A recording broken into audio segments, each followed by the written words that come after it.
여기까지 오네요. 네.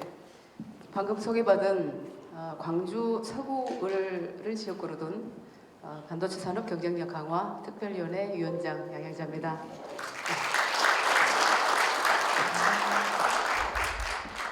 아침 일찍 이렇게 포럼에 참여하신 분들은 달라도 뭔가 다르시더라고요. 제가 아침 그 포럼에 특강을 몇 번 다녀봤는데 역시 그분들이 이끄는 대한민국이 이렇게 성장할 수 있는 그 배경에는 여기 오신 여러분들의 힘이구나라는 것을 느끼게 됐습니다.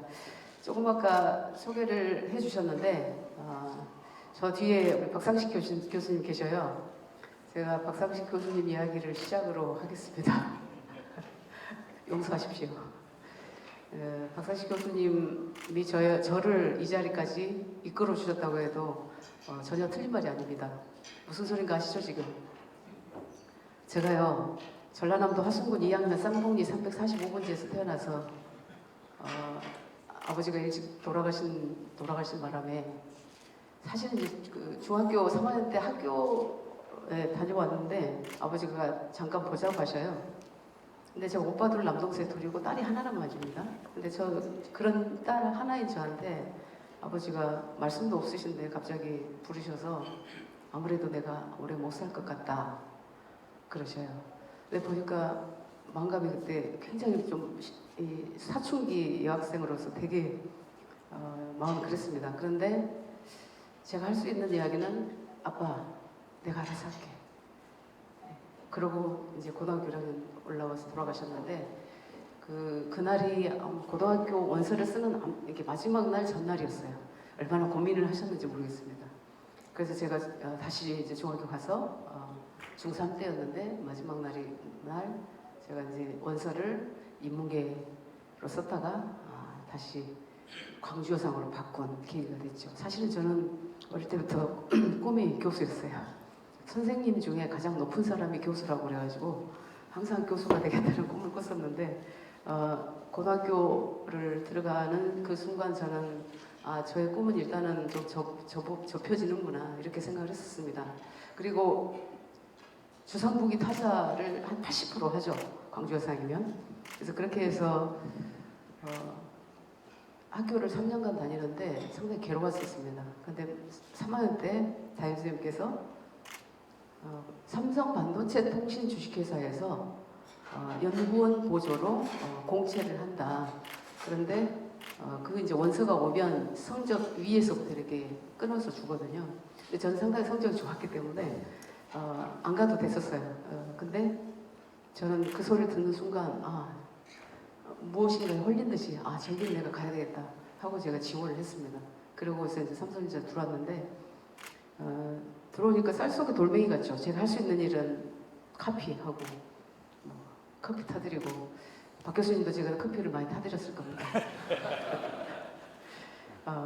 그렇게 지내는데 유일하게 제가 이제 게르메투스의 원띵이라는 책을 보면 한 가지를 가지고 들어온 게 있었어요. 주상복이 타자만 했지만 그래도 일본어를 알고 들었단 말입니다. 근데 박 교수님이 또 일본어도 잘하시더라고. 근데 일본어를 알고 들어왔다는 얘기가 히라가나 가타카나 정도는 알고 들었어요. 근데 히라가나를 이제 한글로 또 가타카나를 영어로 번역을 하는 일을 할 수 있었던 것은 아시겠지만 1980년도 중반에 우리가 반도체 산업을 막 시작하던 때였기 때문에 이 책상 위에 모든 페이퍼들이 대부분 다 일본의 페이퍼들이었어요. 당시에 소니, CIS 했던 CCD 했던 소니, 히다치, NEC, 도시바 이런 회사, 굴지의 회사들이 다 반도체를 했지 않습니까? 그래서 그 페이퍼들이 이 책상 위에 놓여 있는 것을 제가 카피를 늘 그냥 페이퍼를 카피를 해드리다가 어느 날 이 작은 5mm, 50mm, 5mm 그걸로 이렇게 깨알같이 밑에다가 이렇게 히라가나는 한글로 가타카나는 영어로 해서 번역을 해서 나눠줬어요. 그러다 보니까 계속 미쓰양 하다가 갑자기 양양자 씨 이것도 좀 해주세요. 이렇게 해서 제가 그때 제 이름을 찾았다고 말씀드리는데 그렇게 하고 나니까 이 연구원들한테 이걸 카피를 해서 드리다 보니까 다들 너무나 좋아들 하셔요. 기술을 알게 돼서. 근데 저는 너무나 기술을 알고 싶은데 방법이 없지 않습니까?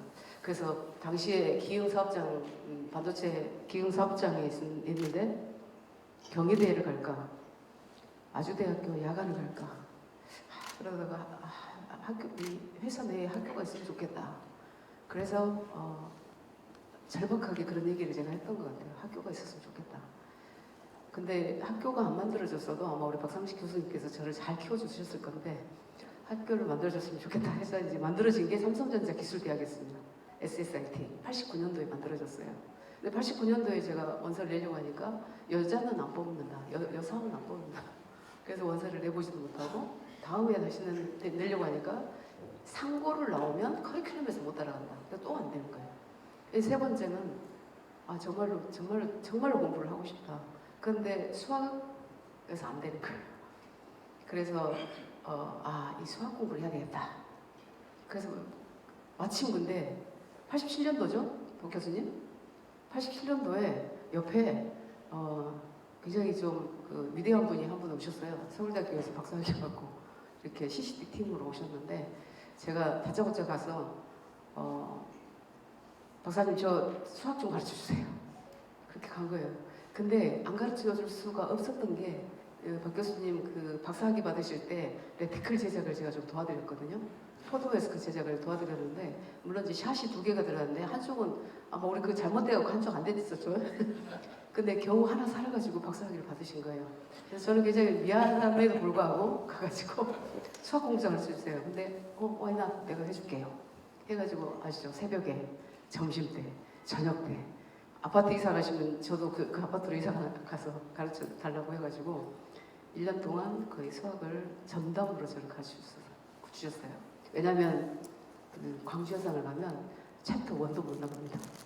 미적분이라는 것도 거의 섭렵을 못하고 졸업하게 되는, 왜냐하면 바로 은행이나 회사의 격리로 또는 서무 직원으로 이렇게 가기 때문에 수학은 전혀 우리 인생에 필요 없다. 그래가지고 안 가르쳐 못 배웠는데 이제 박 교수님이 박 박사님은 그때 저를 수학을 거의 1년 동안 전담해서 가르쳐 주신 바람에 지금으로 치면 수투까지 완벽하게 끝나진 않았어도 굉장히 잘 가르쳐 줬어요.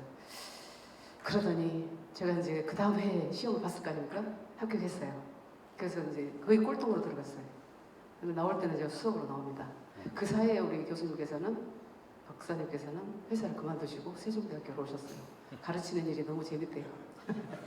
그게 사실인지 아닌지 모르겠습니다만 당시에 이제 소니의 그 높은 벽을 우리가 쫓아가기는 상당히 힘들었던 것 같아요. 그래서 정말 성과지인 삼성에서 CCD를 해서 뭔가 이걸 사업화를 해서 뭔가 기여할 수 있는 그런 게 좀 안 보였던 것 같습니다. 근데 지금은 CIS가 굉장히 높은 기술로 큰 포션을 차지하고 있죠. 근데 그 씨를 뿌림과 동시에 양양자를 키워주신 박상식 교수님께 다시 한번 예를 들어서 감사의 인사를 드립니다. 박수 한번 쳐주세요. 그래서 이제 학교로 가시고도 제가 책임연구원 되고 수석연구원 또 연구위원 되면서 계속 연락도 드리고 이렇게 하다 보니 하는데 저만 보면 하시는 말씀 기억나시죠? 나는 양양자 씨가 어디까지 갈지가 상당히 궁금하고 여기까지 왔습니다. 일단.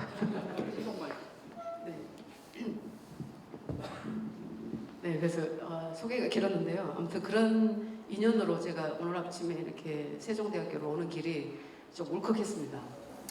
한 사람이 다른 사람의 삶의 궤적을 완전히 다르게 가게 할 수도 있고 이끌 수도 있고 이렇구나. 그게 참 인연이구나 이런 생각이 들면서 앞으로 제가 이제 좀 더 잘하겠습니다. 그래서 제가 세종대학교에 잘할 수밖에 없어요.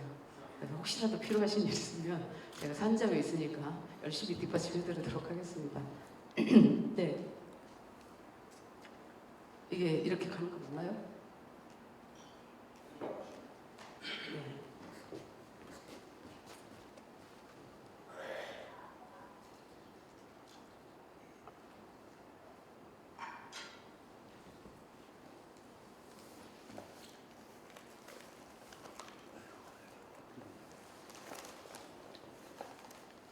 앞뒤가 다르게 있습니다.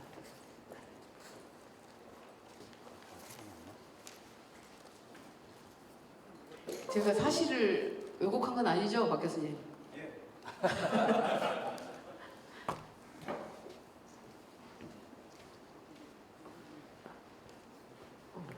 돼요.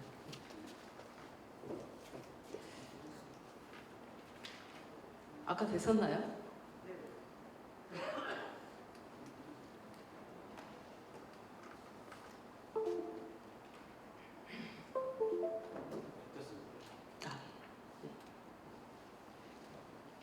근데 그렇게 해서 삼성전자 기술대학 SSRT 졸업했는데 교육부에서 4년제 인정을 하긴 했거든요. 2년 6학기 동안 공부하는 양을 보면 일반 대학이 여기 세종대학교보다 훨씬 더 저는 많이 했다고 생각을 하는데 교육부에서 인정을 안 해주는 겁니다. 그래서 이거 어떻게 하면 이제 석사 과정에 가서 전자전기 컴퓨터 공부를 계속 해야 되겠는데 인정이 안 되니까 갈 수가 없지 않습니까? 근데 마침 그때 사이버 대학이 생긴 겁니다. 조그마한 사이버 대학 총장님. 그래서 그 사이버 대학에서 하루라도 빨리 제가 학위를 해야겠다 그렇게 생각을 하고 디지털 정보학을 전공하겠다. 그리고 플러스 이제 글로벌라이즈가 돼야 되겠다 스스로. 그래서 영어, 일어, 중국어를 함께하는 프랙티스 랭귀지하고 디지털 정보학을 함께 전공을 해서 제가 당시에 한국 디지털 대학을 졸업합니다. 3년에 조기 졸업을 해서 그때도 4.5에 아마 4.2 이상에서 제가 수석을 한 것 같은데 그렇게 하고 이제 학위를 받아가지고 이 성균관대학교 전자전기 컴퓨터공학과에 가서 이제 석사를 받았는데 이 시간은 좀 걸렸지만 저는 제가 하는 공부가 오히려 당시에 필요한 학습 내용들을 제가 섭렵할 수 있어서 훨씬 더 좋았다 이렇게 생각을 하는데 그래서 우리 학생들한테 뜻이 없지 길이 없지 않다. 네. 지금 대한민국에서 무엇인가 하고자 하는 젊은이들에게 본인의 뜻이 약하거나 좀 모호하거나 불분명하지 길이 없지 않다라는 말씀을 드리고 있습니다. 학교에 가서 그런 얘기를 하고 있는데요. 예, 됐습니다. 네, 얼마 전에 허준희 교수가 수학계 노벨상을 받았는데 저는 이분의 이 얘기가 굉장히 와닿습니다. 그래서 취업, 창업, 결혼, 육아, 교육, 승진, 은퇴, 노후 준비를 거쳐 어느 병원 그럴듯한 1인실에서 사망하기 위한 준비에 정신 팔리지 않기를 바랍니다. 근데 이분의 이야기 중에 가장 제가 와닿던 게 근자감입니다. 근거 없는 자신감을 가져라. 그래서 저는 세종대학교도 대한민국이 아니라 정말 전 세계에서 1위 대학을 만들겠다라는 자신감을 갖는 게 어떨까. 근거 없는 자신감은 절대로 근거 없이 나오지 않거든요. 근데 그 근거 없는 자신감의 가장 표상이 저는 일론 머스크라고 생각이 되는데 제가 얼마 전에 이제 미국 출장을 갔다가 스페이스X를 갔었는데요. 저는 거기서 글쎄요 다른 의원님들은 무엇을 느꼈는지 모르겠지만 저는 깜짝 놀란 게 있어요. 이 테슬라라는 전기 자동차로 육지를 다 장악을 해버렸거든요. 2020년도에 나스닥 상장 기업 테슬라의 시가총액이 223조였습니다. 지금 얼마인지 아세요? 1000조가 넘어갑니다. 그럴 정도로 지구를 완전히 장악을 했다라고 보여지는데 화성에다가 사람을 보내겠다라는 그 근거 없는 자신감이 위성을 다 우주를 다 지배를 해버리고 있구나 이 사람이.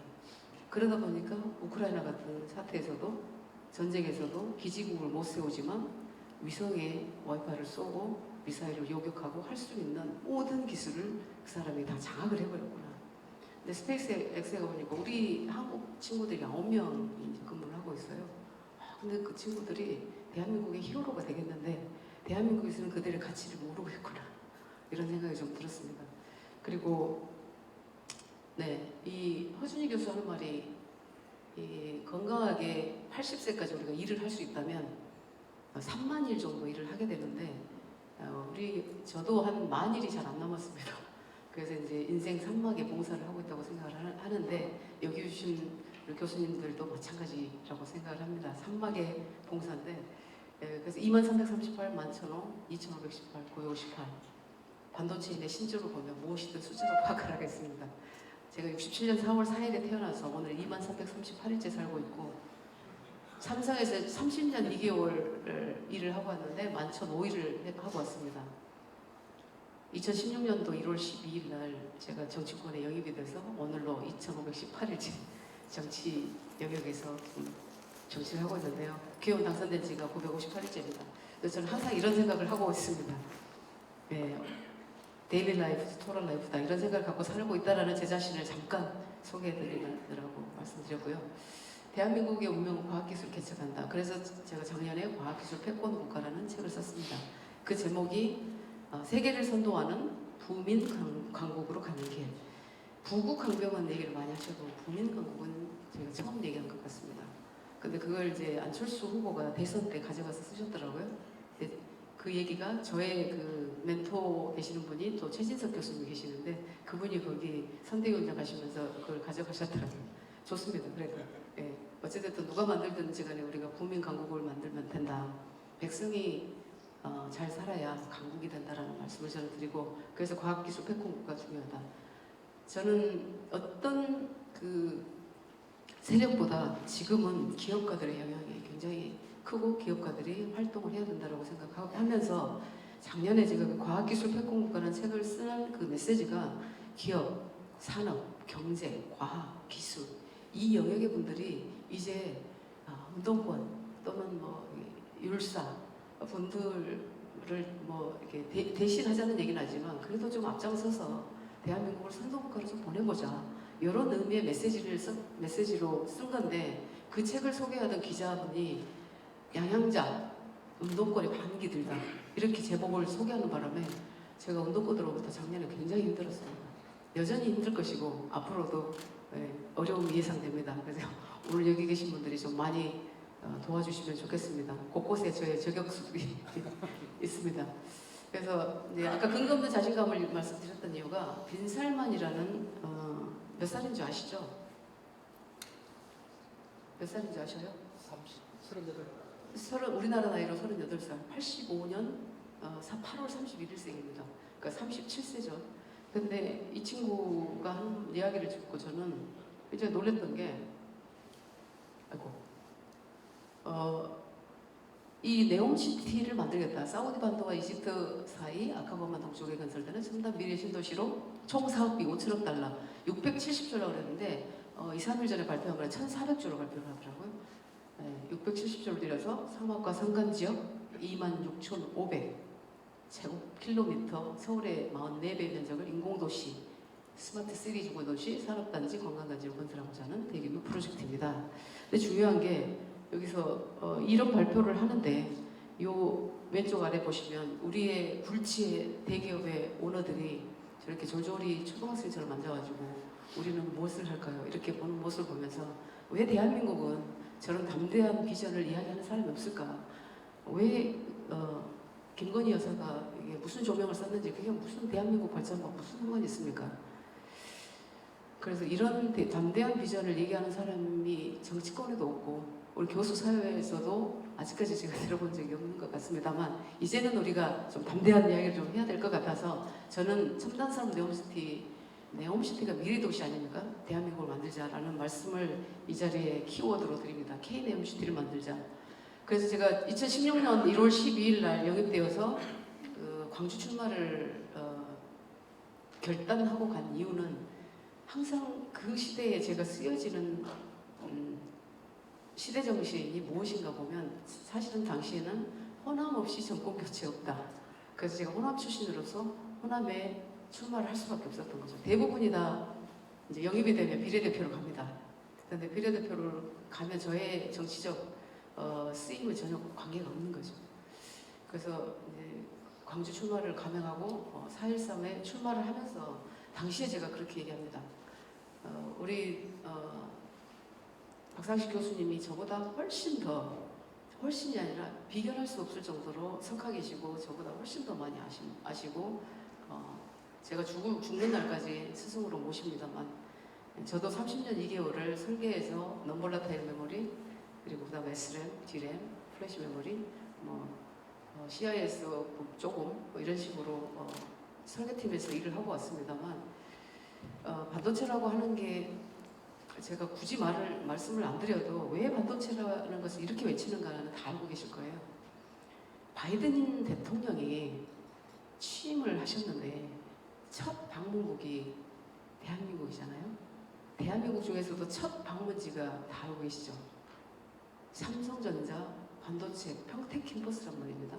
그 이야기는 미국도 미국이라는 저 거대한 나라도 대한민국의 반도체만큼은 우리가 주도권을 이 대한민국에 갖고 있다라는 것을 전 세계에다가 메시지를 주는 거지 않습니까?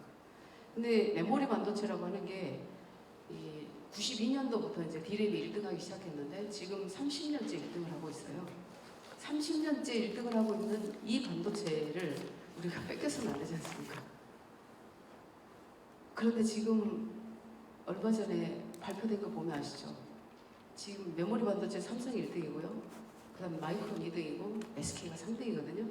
근데 미국은 뉴욕에다가 140조를 투자를 하면서 어마어마하게 국가적 지원으로 삼성의 이 의존도를 낮추겠다가 아니라 없애겠다. 근데 최근에 이 마이크론에서 나온 제품들을 보면 깜짝깜짝 놀랄 기술들이 나와요.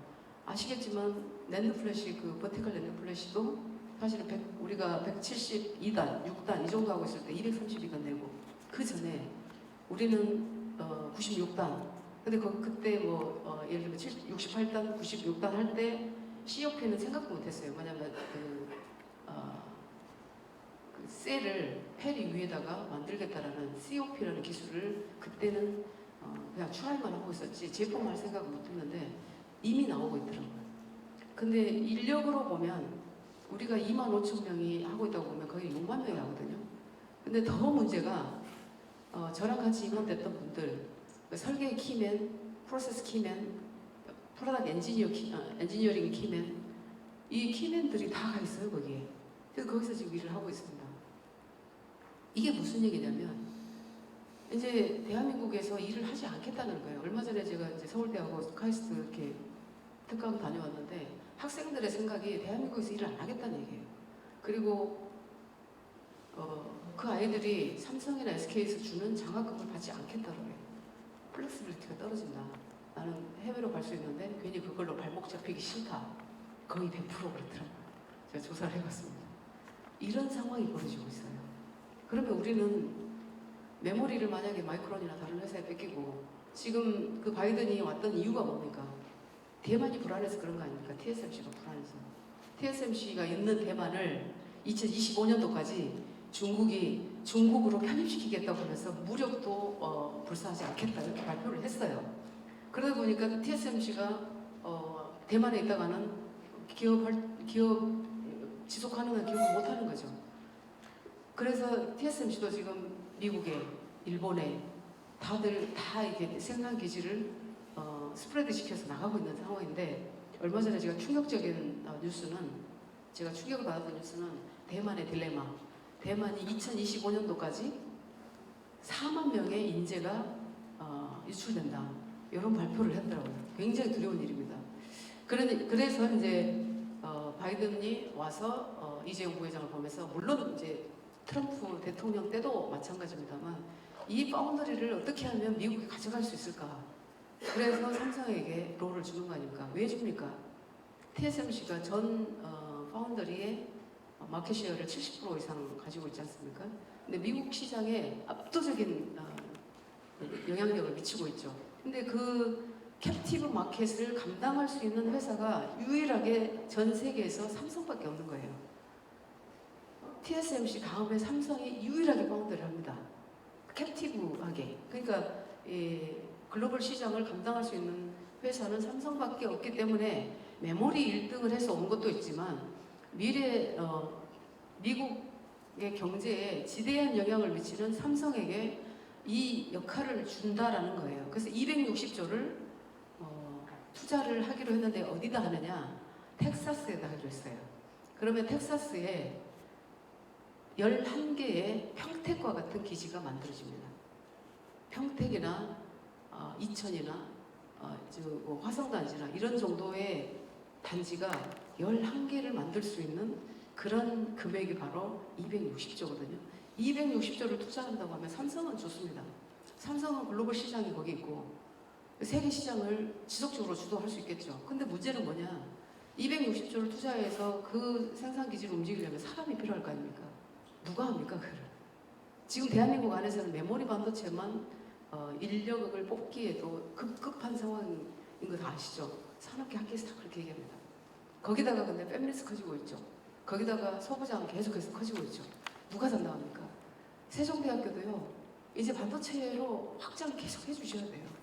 반도체 학과라고 하는 게 반도체 관련 학과가 수학부터 시작해서 물리, 화학, 전자, 전기, 컴퓨터, 광학 모든 학과지 않습니까? 이공계. 그래서 이공계를 넓혀야 된다. 기본이 이공계를 해야 된다. 그럼 이렇게 얘기하면 그러면 사회, 인문 뭐 이런 데서는 교수님들은 뭐 손 빨고 있으는 얘기냐? 제가 최근에 캘리포니아 대학의 모 교수님을 이렇게 말씀 나눌 기회가 있어서 들었는데 자기는 학생이 한 명도 없대요. 한 명도 안 온 지가 오래됐답니다. 상관없대요. 그런데 왜냐하면 산업의 패러다임이 그쪽으로 패러다임 시프트가 일어나는데 내가 학생들 잡고 있다가는 그 학생들의 미래를 내가 망치는 사람이 될 수는 없다. 그래서 저는 어제도 제가 광주 가서 전남대학교 뭐 이렇게 특강하고 그랬을 때 교수님들한테 그랬습니다. 들어오는 학생들의 머리 숫자가 내 밥그릇이라고 생각하는 건 아닌지 저는 생각을 해야 된다. 그래서 자연스럽게 유망한 곳으로 학생들이 지원을 하게 하고 유망한 전공을 하게 해서 이들의 미래를 제대로 열어주는 게 우리가 해야 될 역할 아닌가요? 그래서 제가 반도체 K칩스법에다가 수도권 비수도권 없이 자기가 가고 싶은데 특히 반도체 산업으로 갈 수 있는 학생들은 갈 수 있게 하자 해서 수도권 비수도권을 그냥 없애는 법안으로 조항을 넣었는데 그게 지역 소외법이라고 해가지고 지역의 의원님들이 저를 아주 저격을 하고 있습니다. 그래가지고 제가 궁여지책으로 매국노라고 썼죠. 대한민국에는 세 종류의 매국노가 있다. 근데 나라 팔아먹을 매가 아니라 대한민국의 미래를 땅에 묻을 매 해서 제가 땅에 묻을 매국노라고 했습니다. 첫 번째, 첨단 기술을 자기의 정치적, 정략적 거래에 사용하는 자. 두 번째, 대기업 특혜라고 갈라치기 하는 자. 세 번째, 지역 소외법이라고 국토 균형 발전론을 오남용하는 자. 이 세 부류는 매국노다. 이렇게 해서 올렸더니 이제 기자분들이 막 쓸 거 아닙니까? 그래서 그 말미에 딱 그렇게 써놨습니다. 뭐라 그럴까봐. 이 글을 읽고 뜨끔한 자. 당신이 바로 매국노다. 얼마 전에 보도 난 거 아시죠? 우리 저 야당의 원내대표가 제가 하는 건 아무것도 안 하겠다고. 그래서 또 제가 성명서를 발표했습니다. 첨단 기술이 사적 응징의 도구냐. 그랬더니 이제 아무 얘기 안 하는데 억하심정이 미쳐 있는 것 같습니다. 근데 이렇게 좀 흔들지 않으면 움직이지 않아요. 여기 또 민주당을 지지하시는 분이 계실지 몰라서 말씀드리는데 이 지금 지도부가 들어와서 반도체 반짝 얘기를 안 해요. 그리고 무슨 법만 하면 뭐 대기업 특혜 주는 거다 이렇게 얘기하는데 산업의 이해도가 정말 없는 이렇게 비하를 하고 싶지 않은데 그래도 우리가 반도체를 전공했던 사람으로서 이거는 대세 기술, 대세 기술이잖아요. 그리고 필연 산업이라는 대세 기술 필연 산업에 우리 젊은이들이 미래를 맡기고 비전을 공유하면서 정말 잘 살아야 되잖아요. 그 길을 조금이라도 우리가 길을 내놓고 이 생을 마감해야 되잖아요. 내가 지금 잘 사는 것도 충분히 저는 잘 살았다고 생각합니다. 그 길을 내놓고 가겠다라는 이 절규에 아마 여기 그래서 다 오셨다고 생각하는데 함께 하고 계시잖아요. 예. 이 아침에 누가 이 자리에 옵니까? 다 그런 생각을 갖고 오시는 거 아닙니까? 그래서 반도체 특화단지를 제가 만들어야 된다는 것을 7년 전에 얘기했습니다. 특히 광주는 기아자동차가 있고 한전이 있고 재생에너지도 풍부하고 2차 전지도 만들 수 있는 기업들도 꽤 많고 그래서 반도체를 기반으로 하는 전장산업이 광주에는 필요합니다 하고 이제 제가 출마를 딱 선언을 했어요. 근데 광주 분들이 무엇이요? 전장이 무엇인데? 전쟁터에서 쓰는 장비요? 막 이러면서 엄청 공격을 하시는 거예요. 특히 그때 이제 장병환 의원님 그 국민의당 바람이 막 불면서 엄청난 제가 저격을 당했습니다. 그래가지고 너덜너덜해져가지고 삼성에 제가 연락을 해서 클로즈 하시라고 더 이상 했다가는 이게 제가 뼈도 못 줄이겠다고 그렇게 해서 접었는데 지금 7년 지난 지금 전국에서 다 반도체 특화단지를 만들겠다고 그러고 있죠. 그래서 그때 얘기했던 그 자료 그대로입니다. 제가 7년 전에 기흥에, 화성에, 이천에, 평택에 지금 이제 용인에 만들어지고 있죠. 8년 걸리고 있습니다. 지금 용수 문제 때문에 발목 잡혀가지고 이제 좀 해결이 돼가고 있는데 여전히 잘 안 돼요. 그리고 평택에, 청주에, 아산에, 그리고 광주까지 이렇게 하자. 그리고 앞으로 구미에, 포항에, 원주에 이렇게 해서 다 만들 거거든요. 이렇게 할 수밖에 없는 게 우리가 결국은 세계를 주도할 수 있는 게 딱 하나예요. 반도체밖에 없습니다. 근데 반도체라고 하는 산업을 왜 반도체가 조그만 영역처럼 이렇게 얘기들을 하더라고. 특히 흉볼게요, 민주당 분들이. 그래가지고 반도체라고 이렇게 제가 설명을 합니다. 여러분들이 이야기하시는 인공지능, 뭐 AI, 데이터라고 하는 것도 다 클라우드 데이터하고 데이터 센터, 양자, 그리고 5G, 6G, 모빌리티도 드론도 있고 자율주행 자동차도 있고 스마트폰도 있고 로봇도 있고 그리고 에너지, 바이오, 커머스, 뱅킹 모든 산업이 반도체 없이는 안 되거든요. 그래서 반도체 이꼴 첨단 산업. 그래서 첨단 산업 네옴시티를 만들자. 이런 거 담대하게 해서 1000조 기업 한 2개, 500조 기업 한 3개, 한 100조 기업 5개 하면 우리는 9만 불, 1000만 불, 아니, 1000만 불 갈 거다. 그러면 우리는 세계를 주도하는 국가가 될 수 있거든요. 그걸 왜 못합니까? 세종대학교에서 할 수 있잖아요.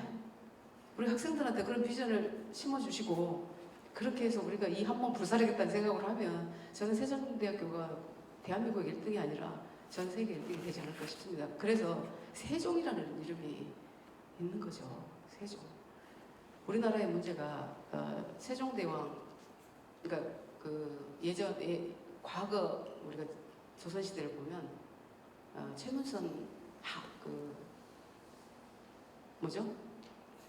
개발했던 화약, 그리고 장영실, 자경로 이렇게 개발했지 않습니까? 최근에 카이스트의 김충기 교수님 강의를 듣고 눈물이 다 나더라고요. 저는 그분의 이야기가 조선에서도 굉장히 과학기술 정책을 잘 폈는데 특히 세종대왕이 그런데 개발을 해놓고 천민을 이제 등용을 해서 썼는데 이제 배가 부를 거 아닙니까? 그 자식 세대에서는 그것을 계승하고 기록으로 남길 생각을 안 한 거예요. 그러다 보니까 그 이후에 비실용이라고는 안 하지만 그래도 추상적인 학문들이 성리학이라든지 이런 학문들이 나오면서 이조 시대는 완전히 이 쇠락의 길로 갈 수밖에 없었던 게 그 와중에 중앙에서는 당파 싸움하고 권력 다툼하고 이러면서 나라를 빼앗겨버리는 그런 상황이 됐는데 지금 우리가 딱 그 상황인 것 같아요. 우리가 97년도에 IMF를 겪으면서 사실은 이공계 기피 현상을 25년 동안 4반세기 동안 우리가 그냥 묵과했다고 저는 봤다고 생각합니다. 지금 이공계 학생들이 비전이 없다라고 그래요. 그래서 광주에 그저께 인재양성위원회를 만든다고 그래서 저를 오라고 그래서 이제 발제를 하면서 제가 그 총장님들 광주전남 11개의 대학이 있는데 총장님들 다 오셨어요. 과연 이공계를 왜 안 가려고 하는지를 보자. 그리고 지스트가 올해 29주년, 개교 29주년인데 28년 동안 알lum나이가 있을 거 아닙니까? 단 한 명도 광주 산업에 이바지하고 있는 사람이 없어요. 28년 동안 졸업생 중에 단 한 명도. 그게 무슨 지스트가 광주 학교예요. 무슨 지역에 이바지하는 학교예요. 근데 그 학교가 평가를 잘 받습니다. 왜 그런지 아세요? 창업 1위 학교예요. 졸업생들. 근데 창업을 했던 28년 동안 창업을 했던 학생의 현황을 제가 좀 파악을 해주십사 했어요. 단 한 명도 성공한 사람이 없어요. 왜? 그만큼 어렵다는 얘기입니다. 이게 창업을 하려면 시장이 있어야 될 거 아닙니까? 시장이 있으려면 이게 뭔가 기업과 같이 해야 되거든요. 근데 광주에는 기업이 하나도 없거든요. 그런 기업들이. 물론 기아자동차가 있고 하지만 기아자동차는 광주의 기아자동차는 전기자동차로 가지 않을 것으로 보여집니다. 그리고 기아의 정책이 그냥 그 레가시로 해서 그냥 페이드아웃 시키는 그런 광주의 기아자동차라고 보여져서 제가 7년 전부터 이걸 바꾸려고 열심히 해봤습니다만 혼자로서는 참 힘들더라고요. 그래서 지금이라도 그렇게 했으면 좋겠는데 이렇게 온 나라가 다 반도체 특화단지를 만들겠다고 하는데 굉장히 좋은 상황입니다. 그래서 세종대학교도 지금 이제 어느 기업과 이렇게 협업으로 해서 계약학과든 그리고 그런 이공계 출신들을 많이 지금 배출하고 있는데 조금 더 노력을 하셔야 된다고 생각을 하고 박상식 교수님 3년 남으셨다고 했는데 앞으로 30년은 더 고생을 좀 해주셔야 될 것 같아요. 3년 후부터는 월급 받지 마시고 세종대학교에서 예, 괜한 소리 한다고 지금 그러시는 것 같은데 죄송합니다. 예, 저렇게 석학분들이 세종대학교에 계신다는 것은 저는 세종대학교의 미래라고 생각을 합니다. 근데 앞으로 하실 일이 훨씬 더 많다라고 생각을 하고 제가 그저께 구미에 갔었는데 구미에서도 이제 소부장 단지로 만들겠다라고 발표를 하셨습니다. 특히 이 전남 쪽과 경북 쪽이 유리한 게 이제 아리백 선언을 하면서 반도체도 재생에너지를 사용하지 않으면 이제 구매를 안 하겠다라고 하는 거잖아요. 2050년, 2040년도까지. 그래서 아리백 선언을 9월달에 삼성전자도 했습니다. 그렇게 보면 재생에너지를 쓸 수 있는데 오히려 훨씬 더 유리하다 이런 말씀을 드리고 아까 제가 반도체를 말씀드렸던데 반도체라고 하는 거는 그 1000마리의 말이 이끄는 전차 레이싱 것 같다. 그래서 함께 레이싱을 해야 되는데 그 중에 한 마리라도 나오게 되면 불가능한 산업이다. 또 수천 가지의 기술, 수천 가지의 기술이 동시에 기술 기득을 15년쯤 세워야 비로소 범접 가능한 산업이다. 저는 이렇게 얘기를 합니다. 그래서 저도 30년 2개월을 했지만 극히 일부만 제가 알고 있다. 극히 일부밖에 모른다. 그런데 이거를 왜 반도체만 가지고 그러느냐라는 얘기들을 정말 많이 하셔요. 그래서 여전히 우리가 이 인식의 전환은 해야 될 것 같다. 그래서 세종대학교에서도 만약에 보도를 하신다면 반도체가 정말 중요하다는 거 왜 포커싱을 해서 세종대학교의 역할을 얘기하시고 저는 별로 얘기 안 하셨기 때문에 그렇게 하셨으면 좋겠고 지금 이 자리가 대한민국을 반도체 특화단지로 클러스터로 전체를 만들어서 기술 허브 국가로 만들어서 패권을 쥐고 전 세계를 주도할 수 있는 그 시작점이 될 수 있으면 정말 바랍니다. 그러려고 여기 오셨다고 저는 생각을 합니다. 예. 근데 이제 반도체가 30년간 1등을 하는데 한 번의 치팅으로 한 번에 수석은 되지 않습니까? 우리가 공부를 해도 한 번에 수석은 돼요. 한 번에 컨닝을 해서. 근데 30년 1등을 하고 있는 데는 뭐가 다르지 않겠습니까? DNA가 다르고요. 조직 문화가 다르고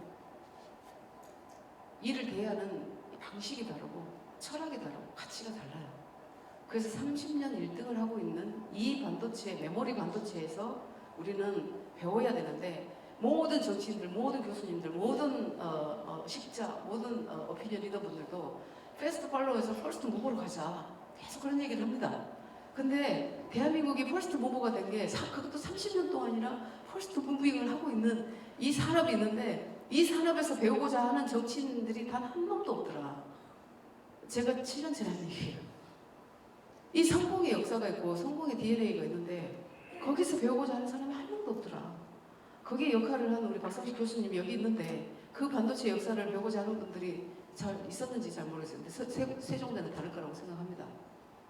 근데 거기에는 이러한 반도체인의 10개명이 있었어요. 85년 11월 25일에 입사해서 제가 86년 1월 달에 부서 배치를 하러 갔더니 8시만 되면 모두 일어서 이렇게 나옵니다. 1. 안 된다는 생각을 버리라고. 그거 다 독창하는 거예요. 교수님 하셨었던가요? 했잖아요. 안 하셨을 수도 있어요. 저런 거 안 해도 나는 뭐 충분히 잘할 수 있는 사람이라고 확신이 들면 안 해도 되는데 우리 다 했습니다. 이랬어. 그러고 가끔씩 이 순찰도 나오시고 있어요. 하나하나 졸고 있는 애가 누구냐. 그렇게 해서 저는 저거를 거의 10년 넘게 했던 것 같습니다. 근데 저게 저희 뇌리에 확실히 박힌 것 같아요. 안 된다는 생각을 버려라. 컴먹 들어가져라. 일에 접수하면 물고 늘어져라. 지나칠 정도로 정성을 다하라. 이유를 찾기 전에 자신 속의 원인을 찾아라. 겸손하고 친절하게 행동하라. 서적을 읽고 자료를 뒤지고 기록을 넘겨라. 무엇이든 숫자로 파악하라. 철저하게 습득하고 지시하고 확인하라. 항상 생각하고 연구해서 신념을 가져라. 이게 세종대학교의 10개명이 됐으면 좋겠습니다. 딱 맞지 않나요? 제가 국가공무원 인재개발원장으로 부임을 해서 갔는데 공무원의 그 현장이 너무 모호한 거예요. 뭘 하겠다라는 거지가 없습니다. 그냥 불분명했어요. 그래서 이걸로 제가 다 해놓고 왔습니다. 네. 그래서 이 성공의 역사, 30년의 역사, 앞으로 또 30년, 그 30년을 준비하는 그 DNA는 그냥 이루어지지 않는다라고 생각을 하면서 제가 소개를 해드렸고요. 무엇이든 숫자로 파악하라를 가장 저는 좋아합니다. 그래서 정치권에 와서도 검수완박, 제가 검수완박 때문에 상당히 고초를 겪기도 하고 그랬었는데 이 법안이 통과가 되려면 나머지 로드맵이 어떻게 되는지 70년의 사법 체계를 이거를 제대로 뭔가 개혁을 해내려면 어떤 로드맵으로 어떤 부분이 제대로 바뀌어져야 되는가가 나와야 되잖아요. 그게 저한테는 안 보이는 겁니다. 근데 제가 조사를 해보니까 31개 법안이 뒤에 바뀌어져야 돼요. 근데 단 한 번도 그런 논의가 없었어요. 거기다가 가장 사회적 약자인 발달장애인들의 범죄는 검사하게 돼 있습니다. 그리고 성폭력범들도 다 검사하게 돼 있고 5.18 진상규명도 검사하게 돼 있어요. 검찰이. 예. 그리고 이런 대형 참사를 어떻게 할 것인지 이런 게 하나도 준비가 안 돼 있는 상황에서 이 법안을 통과시킨다는 것은 수술할 자리가 어딘지도 모르고 일단 배부터 열었다는 얘기거든요. 그리고 이사 갈 집이 어딘지도 모르는데 일단 물건부터 다 꺼냈다. 이런 상황밖에 저는 보이지 않아서 90일 동안 안건 조정위를 통해서 이걸 숙고를 하자. 그래서 제가 반대표를 던지려고 준비를 했는데 이렇게 나가버렸어요. 근데 나쁘진 않은 것 같습니다. 그래서 첫 번째 제가 그때 이 저의 마음을, 저의 작정을 국민들께 알려야겠는데 어떻게 메시지를 쓸까 고민을 엄청 했습니다. 그래서 나왔던 메시지가 기억나시죠? 양양자 묻고 하면 엄청나게 뜹니다. 저는 문재인 대통령의 영입 인사입니다. 그럼에도 불구하고 이 법안이 이렇게 처리되는 절차를 저는 동의할 수 없습니다. 두 번째, 저는 광주를 지역구로 둔 민주당 출신의 국회의원입니다. 저의 정치적 뿌리가 송두리째 뽑히는 한이 있어도 저는 이 절차에 동의할 수 없습니다.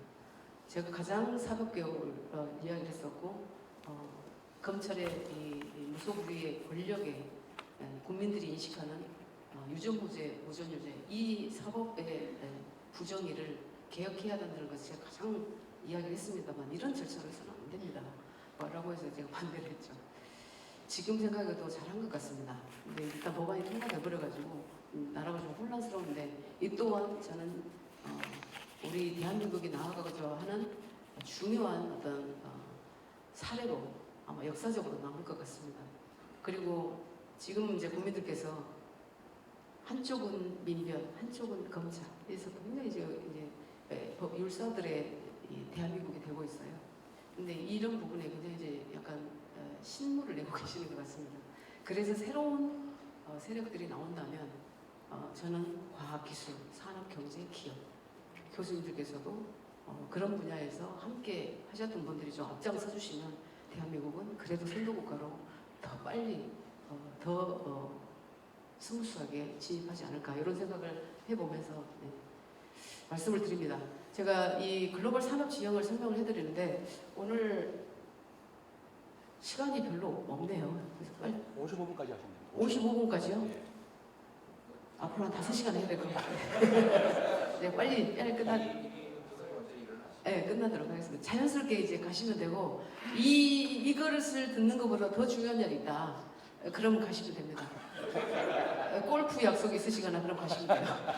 골프는 내가 사망하지 않고 다 가야 된다고 하니까. 그리고 그게 아니라면 오늘은 조금 용서해 주세요. 저도 지금 뒤에 중요한 일들이 있지만 이게 뭐냐면 아까 말씀드렸던 글로벌 산업 지형인데요. 저는 이걸 이제 일주일마다 또는 하루에 한 번씩 보기도 하는데 글로벌 산업 지형을 파악하고 있는 이유가 산업의 패러다임 시프트가 어떻게 일어나고 있는지를 이걸 보면 다 압니다. 여기에 미국이 지금 있죠. 글로벌 산업 지형에서 나스닥 상장 기업 중에 100조 기업, 그러니까 100조 기업이 몇 개냐가 세계 경제 질서를 딱 정리해 준다고 보시면 돼요. 왼쪽에 보시면 2020년도의 자료입니다. 여전히 미국이 압도적으로 1위입니다. 그것도 1, 2차 산업에 있어서도. 그리고 그 다음에 유럽, 그 다음에 일본, 중국은 워낙 시장이 워낙 크다 보니까 마오타이, 오랑액, 이런 이제 의약, 술 이런 부분이 굉장히 앞서가죠. 식품 이런 쪽으로. 네, 한국에 이제 셀트리온 바이오 이렇게 위치하고 있고, 그게 이제 2년 후에 2022년도 제가 11월 16일 기준 자료를 가져왔는데 저기 테슬라가 223조였죠. 11월 달에 테슬라가 811조입니다. 지금 1000조 가까이 가고 있습니다. 900조가 넘어가고 있어요. 예. 그리고 유럽의 ASML 반도체 장비 그게 보면 ASML이 186조에다가 316조로 옵니다. 삼성의 셀트리온, 삼성바이오, 현대기아 이런 기업들이 100조를 도달하지 못하는 이유가 있죠. 100조 기업이라고 하는 의미는 첫 번째, 글로벌 시장이 있느냐. 이 산업이 필요한 산업이냐. 글로벌 시장이 있느냐. 두 번째, 그 글로벌 산업을 우리가 주도할 수 있느냐. 유일하게 우리가 글로벌 시장을 주도한 게 반도체예요. 메모리 반도체 그것도. 근데 파운드리도 잘 하고 있습니다. 17%거든요. 대만이 한 74% 되고. 근데 이 글로벌 이 캡티브 마켓이 있느냐, 우리가 주도할 수 있느냐. 근데 그 주도할 수 있느냐의 키가 뭡니까? 기술인지 아니에요, 기술인지. 사람이거든요. 근데 세종대학교가 그냥 있는 대학교가 아니에요. 우리가 글로벌 시장을 주도하고 대한민국의 안보를 책임지는 그야말로 호국신인들을 만들어내는 곳이라고 저는 생각합니다. 그 다음에 보시면 이제 3차, 4차 산업에서도 보시면 왼쪽에 TSMC와 삼성전자가 있죠. TSMC가 348조, 삼성전자가 2년 전에 349조였습니다. 2년 후 볼까요? 삼성전자 374조, TSMC 557조, 지금 600조 가는데 700조, 저것도 800, 900 갈 것 같습니다. 파운드리가. 왜? 반도체 수요를 보면 메모리는 꾸준하게 완만하게 수요가 창출이 되지만 실제로 이제 4차 산업혁명이라고 일컬어지는 모든 산업의 수요는 TSMC의 파운드리가 훨씬 더 스텝하게 익스포넨셜리 증가를 하거든요. 그래서 저 시장은 워낙 더 컸습니다. 특히 인공지능 시대가 오면서 더더욱 그렇습니다. 그래서 TSMC는 이공계 학생들이 1년에 2번 뽑죠. 그만큼 전 국민의 과학화, 전 국민의 공학화를 하고 있습니다. 초등학교 그 아래서 태어나면서부터 브라질이 지금 우승할 가능성을 점치는 분들이 많죠. 왜 그게 1등합니까? 태어나면 공을 준대요. 그냥 공을 엄마들도 그냥 배에다 공을 갖고 산다는 거 아니에요. 이길 수가 없습니다. 네. 태어난 거야 공을 주는데요. 안하공이 아니라 그러면서 교육을 시키는 거 아니에요. 그런 사람들 그런 DNA로 똘똘 뭉치는 브라질을 우리가 어떻게 이깁니까? 한 골이라도 만회한 게 저는 오만하지 않은 거라고 생각을 하고 만약에 우리가 축구 강국이 되려면 태어나면서부터 그냥 공을 줘야 될 것 같습니다. 근데 우리는 대세 기술을 제대로 이렇게 우리가 킵하고 가려면 반도체를 줘야 될 것 같습니다. 그래서 저도 이제 그 아들이 지금 반도체를 하고 있는데 그게 어릴 때부터 본 게 어디로 안 가더라고요. 굉장히 익숙해하고 재밌어하고 중학교 때 저한테 우리 박 교수님 아들과 딸과 거의 친구죠. 근데 엄마 자연 현상이 물리로 다 풀어내진다는 사실을 알아요? 이러더라고요. 그래서 얘는 조금 뭔가 하려나 보다. 예, 그랬는데 얘가 이제 물투하투를 했어요. 물투하투 하는 애가 없잖아요, 별로. 근데 물투하투에 100점을 맞았는데 1등급이 안 나옵니다. 왜냐면 모수가 작아가지고. 그래서 2등급이 나와요. 그래서 서울대를 못 갔습니다. 그래서 이놈의 대한민국을 내가 폭파시켜버렸던 거야. 무슨 이런 교육이 이런 데다 다니냐. 아들 기다려봐. 내가 교육부 장관이 되고야 할 거니까. 제가 두 번째를 했습니다. 첫 번째는 삼성전자 기술대학을 나왔는데 그 인정을 안 해주는 거예요. 그때도 제가 무슨 이런 나라가 다 있나, 이런 교육부가 다 있나. 교육부 장관이 어떤 놈인지 모르겠지만 저건 사람도 아니다. 내가 이 다음에 꼭 내가 교육부 장관이 되고 말았거든. 근데 교육부 장관을 못 되고 제가 국가공무원 직업으로 좀 했습니다. 네. 근데 이제 여기서 보면 네이버 카카오가 되게 월급도 많이 주고 그렇지 않습니까? 근데 못 나가요. 왜 그런 줄 아세요? 제가 보세요. 애플. 2년 전에 애플이 1906조였거든요. 가시면 3146조입니다. 세계를 완전히 장악하고 있는 그 시장을 우리가 주도할 수 있는 힘이 없다는 얘기가 저기서는 인터넷 소프트웨어에서요. 플랫폼 사업에서 아무리 우리가 날고 기어도 하기가 어렵다는 얘기예요. 그래서 세종대학교 들어온 친구 중에 정말 똑똑한 친구가 있어서 만약에 창업을 하겠다고 하면 저는 그 친구한테 해줘야 될 일이 저 애플과 같은 회사에 소개를 해서 어떻게 하면 내 아이디어를 세계 시장에다가 런칭을 해서 세계를 주도할 수 있을 것인가에 대한 고민을 하게 해주는 게 이 세종대학교의 저는 롤이라고 생각을 합니다. 그냥 거기서 네가 이거 뭐 그냥 밥벌이 해라 이건 아닙니다. 그것을 넘어서 꿈을 담대하게 심어주려면 그런 아이들을 키워서 아까 말씀해 주셨지 않습니까? 히어로를 만들어야 되지 않습니까? 히어로. 세종대학교의 히어로를 한 명, 두 명, 세 명 그냥 전 세계를 지배하는 그런 히어로들을 만들겠다는 그런 각오가 필요하다는 생각이 듭니다. 근데 지금 히어로들은 삼성 반도체에서 많이 나와 있어요. 권오현, 진내재, 황창규 이런 히어로들이 나와 계시는데 제가 히든 히어로스라고 책이 다음 주에 나옵니다. 그게 이제 임영규 회장님과 쓴 책이 이제 완성이 어저께 딱 마무리했어요. 다음 주에 나오는데 히어로들을 많이 만들어야 된다. 우리 대한민국은 그 대세 기술을 히어로들이 끌고 가고 필연 산업도 히어로들이 만든다. 그 메시지예요. 그래서 이공계를 더 대우해주고 소중히 여기고 더 육성시켜서 대한민국을 그야말로 이공계의 나라로 만들어 나가는 거예요. 근데 반도체가 그냥 성공하는 거 아닙니다. 제가 반도체는 철학이다라고 했던 게 그냥 되는 게 아니라 철학적 사유의 시선이 높아야 그런 기술이 나온다라는 사실. 그래서 이건희 회장님이 철학자였어요. 이병철 회장님도 철학자였습니다. 이건희 회장님이 하시는 말씀 중에 마누라와 자식 빼고 다 바꿔라. 이거 기억하고 계시죠? 저는 다른 거 기억합니다. 거지 근성을 버려라. 네가 중심이다라는 거죠. You are the center. 근데 세종대학교도 저는 그렇게 생각하고 계신다고 믿고 있습니다. 네. 그래서 이걸 보시면 이제 SK, 네이버나 카카오나 이런 부분들이 상당히 어려운데 자 여기서 우리가 괄목할 만한 백종기업이 하나가 튀어나왔습니다. 튀어나온 건 아니죠. 반도체 이후에 반도체의 나노 기술에서 확장된 기술로 우리나라는 갈 수밖에 없어요.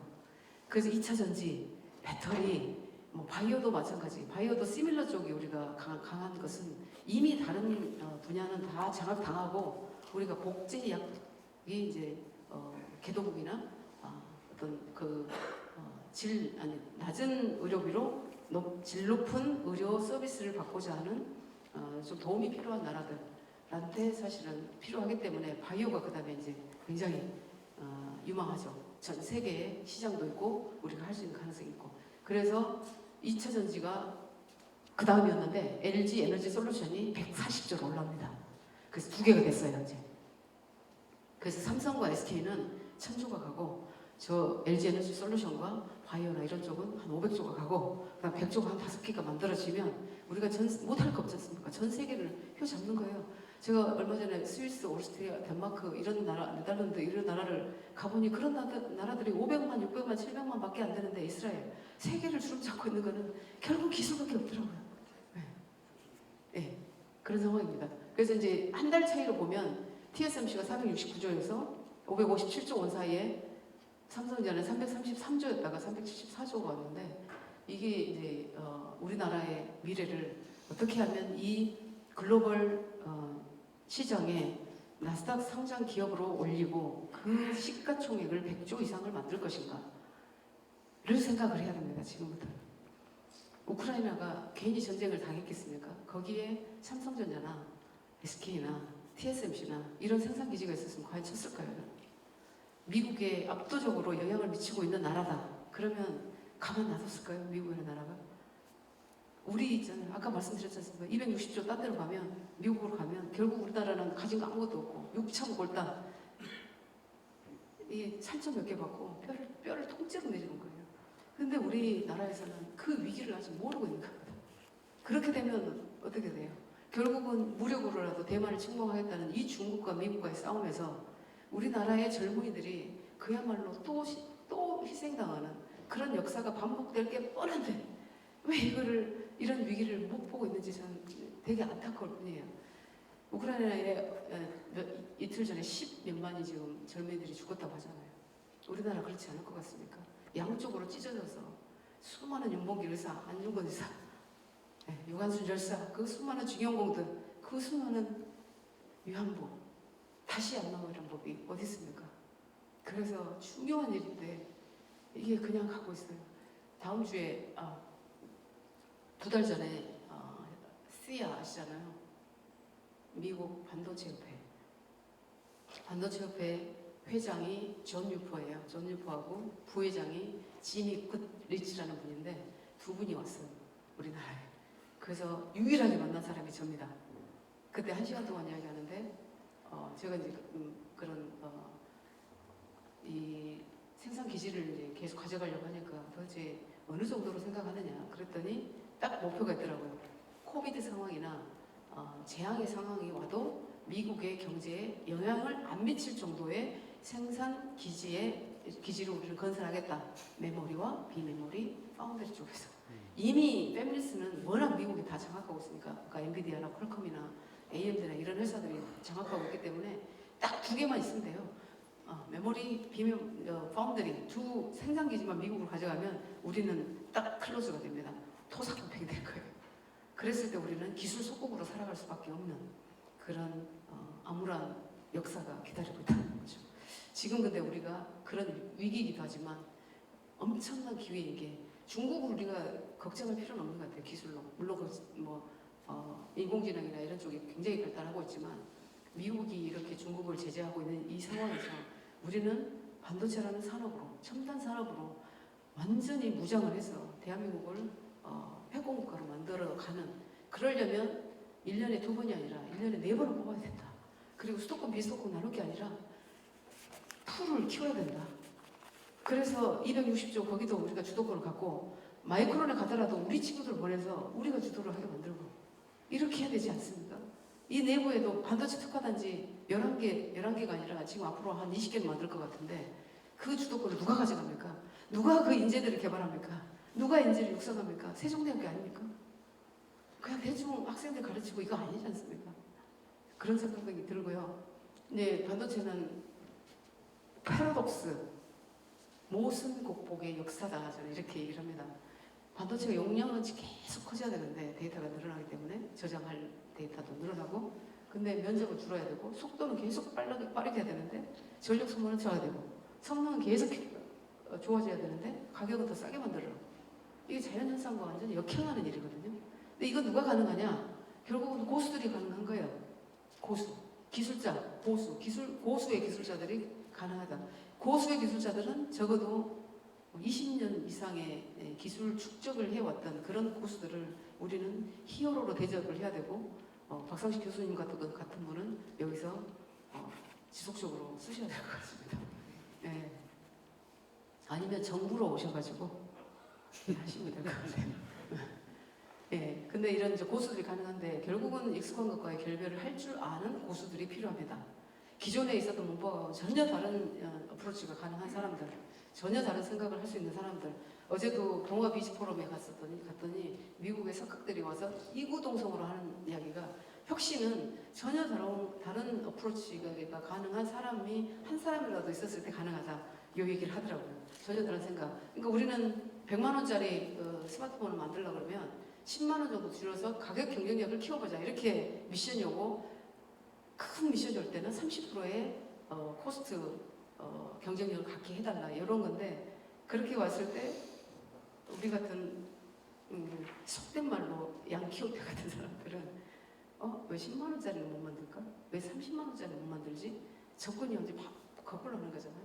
그렇게 하려면 데스티네이션과 스타팅 포인트에서 목표 지점과의 가는 이 길을 가장 잘하는 예를 들면 10만 게이트를 트랜지스터를 써서 만들었다 그러면 예를 들면 1000개의 트랜지스터로 가능하는 그런 것들을 만들어낼 수 있으려면 결국은 기술 축적의 고수들이 필요하고 그들을 대우해줘야 되는데 98년도에 대량 해고 사태가 대기업의 기술자부터 되는 바람에 다들 의대를 가가지고 서울대학교 의대부터 제주대학교 의대까지 채우고 다시 서울대학교의 이군들이 이제 전자과 분리 이런 데 가고 세종대학교는 상당히 뒤에 이렇게 오고 이런 상황이 지금 25년 동안 반복됐다.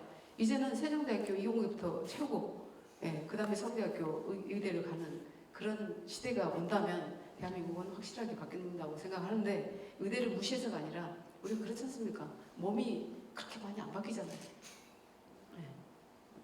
번 습득한 학문으로 이 의료는 갈 수 있다고 생각을 해요. 근데 기술은 안 그렇지 않습니까? 완전히 그냥 글로벌 어떤 전쟁터지 않습니까? 그런 데서 이렇게 해야 되고 아까 고수의 기술을 고수들의 기술자의 고수들의 기술자를 얘기했는데 초격차의 기술이라고 말하는 그 격자가 품격의 격입니다. 거리의 격이 아니라. 그래서 기술자의 품격이 기술의 품격이고 그 기술의 그 품격의 차이가 초격차를 나타내는 거고 김연아도 그렇고 세종대학교도 그래서 그냥 세종대 부류 정도의 학교보다 좀 나은 게 아니라 완전히 초격차를 할 수 있는 그런 방안을 고민하셔야 된다고 생각을 합니다. 예, 빨리 끝내라는 얘기 같아요. 네, 웨이퍼는 정직하던데 양심산업이고요. 실수는 용납돼도 거짓은 안 된다는 건데 학생들을 가르치실 때 기술은 만 공정 중에 한 공정이라도 오류가 있으면 인류의 재앙으로 가기 때문에 오류가 있어서는 안 돼서 커버리지 100%, 오류의 커버리지 100%, 오류의 제로, 오류의 가능성의 제로 이렇게 수렴시키려고 엄청나게 노력을 하지 않습니까? 100%는 없지만 그렇게 우리가 숱한 방법을 사용해서 오류의 검증을 해내는데 기술도 이럴진데 세상에 법안을 뜯어보시는데 그런 과정 없이 한다는 게 말이 안 되더라고요. 그래서 상임위원장께서 양양자를 사고임시킬 때 우리는 망했다라고 생각했대요. 저 사람 반도체를 안 했으면 몰라도 반도체를 해가지고 제대로 들여다볼 텐데 민낯이 다 드러날 거다. 그래서 결국 그렇게 돼버렸습니다만 퍼스트 펭귄은 그냥 넘어가겠습니다. 그래서 이런 이 히어로들이 세종대학교에서 앞으로 많이 나왔으면 좋겠습니다. 누구를 얘기할 수 있나요? 세종대학교 지금 몇 주년인가요? 81주년. 그럼 이제 81주년인데 80년 동안 나온 분들 중에 누가 제일 유명한가요? 토질에서는 박경리 선생님. 이공계 쪽에서. 이공계 쪽에서는 우리 최근에 아마존에 작년에 한 명 취업했습니다. 애플하고 아마존에. 옛날에 우리 학기 초에 미래적으로. 예. 네. 이제 그런 분들이 앞으로 좀 더 많이 나왔으면 좋겠어요. 전 나오리라고 확신합니다. 세종의 이름에 걸맞게. 히어로들. 제가 지금 아픈 데를 막 좀 쪼나요? 네. 세계는 반도체 전쟁이고요.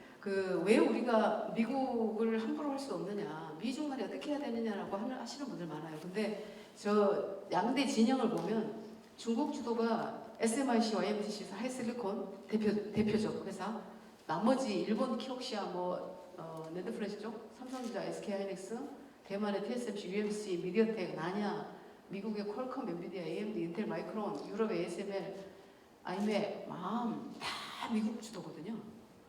그래서 미국을 함부로 할 수가 없어요, 우리가. 그래서 미국이 칩4 얘기를 했을 때 하지 마라, 중국을 어떻게 하려고 했냐 이런 말씀들 참 많이 하셨는데 전략적 동맹관계를 가져가지 않고서는 우리는 그냥 기술 식민지로 간다라고 보시면 돼요.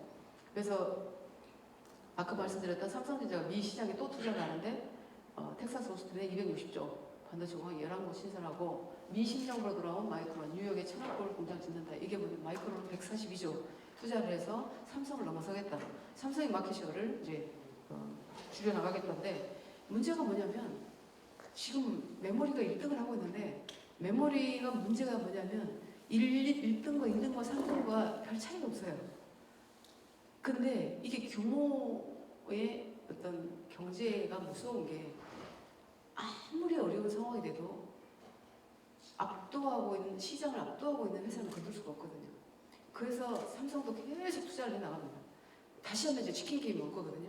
치킨 게임에서 1등하는 기업은 손을 댈 수가 없어요. 그래서 삼성이 호국신산인 거죠. 호국신기는 나라를 지키는 신령한 무기는 반도체고 대한민국에서 호국신산은 삼성이나 SK인데 삼성이고 TSMC가 대만의 호국신산이고 근데 미국이 호국신산이 아직 없어요. 그러다 보니까 그 산을 통째로 갖다 먹으려고 투자를 엄청나게 줍니다. 물공짜, 전기공짜, 땅공짜, 건물공짜 보조금 엄청나게 세액공제 확 이렇게 해가지고 하겠다고 하라고 하는데 기업들은 가죠. 왜? 시장이 거기 있기 때문에. 그리고 투자에 대해서 이렇게 해주는데 우리나라는 어떻게 돼요? 제가 20%, 25%, 30% 세액공제를 해주자. 투자할 때만. 그냥 법인세가 아니라 투자할 때만 그렇게 해주자 하는데 기재부에서 8% 이상은 안 해준다고 지금 저러고 있어요. 그래서 기재부도 이제 폭파 대상에 2호로 올라갔습니다. 근데 이제 이게 무엇이든 숫자로 정량적 근거 데이터로 이게 확보를 하려면 그만한 산업의 리서치가 돼야 되는 거고, 그만큼 통찰력 있게 10년 후에 우리의 산업의 생태계를 알 수 있어야 되고, 그래야 이게 세수 추계가 어떻게 나갈 거라는 것을 예측이라도 될 거 아닙니까? 근데 당장 계산만 해요. 요거 세금 덜 받으면 우리가 들어와야 될 거 요거 안 들어오니까 안 됩니다. 이런 시각으로 국가를 운영하고 있으니 그래도 참 이게 아주 기적입니다. 대한민국이 이렇게 오고 있는 것은. 예, 그래도 삼성 후자가 아닌 삼성전자의 반도체 역군들이 히든 히어로들이 만들었다고 저는 생각해요. 그 중에 저는 히든 히어로의 이명교장님이 아버지면 대모면 저는 중손자도 안 되거든요. 그래서 말도 못하지만 어쨌든 그 역군이 우리 박상식 교수님이었다는 사실만 오늘 확실하게 제가 각인을 시킵니다. 예, 그래서 마이크론 아까 말씀드렸었죠. 브루스 칼리파 정도 마이크론이 내고 있는데 우리는 예, 이 64층 에펠타워 정도 지금 하고 있다. 이런 말씀을 드리고요. 그다음에 COP 기술도 더 많이 나왔고, 아까 얘기했던 그 모습 극복을 훨씬 더 마이크론이 앞서 나가고 있다. 용량은 커지는데 에어리어는 적어야 되고, 속도는 빨라지는데 전력 소모가 더 적어야 되고, 레이턴시도 더 적고, 그리고 성능이 더 좋아지는데 가격은 더 싸게. 이러면 우리가 지는 거죠, 그냥. 그리고 대량 생산 캐파 있고 이러면 끝나는 거죠. 그럼 우리 아이들은 글쎄요. 저희 아들은 미국 가서 한다고 하더라고요. 네. 근데 그런 아이들을 만든 게 아니라 대한민국을 지키는 호국 시민들을 만드는 게 우리가 목표로 삼아야 할 것 같습니다. 아까 말씀드렸죠. 호국신기, 호국신상. 결국 우크라이나 이 전부들을 다 죽어나가잖아요, 지금. 네. 우리 대한민국이 안 그럴 거라는 확신이 있나요? 제가 요새 이순신 장군이 생각이 나요. 23전 23승을 했는데 10전 10승을 정도 했을 때 국왕이 좀 나라를 위해서 큰일을 해달라 이렇게 계속 하죠.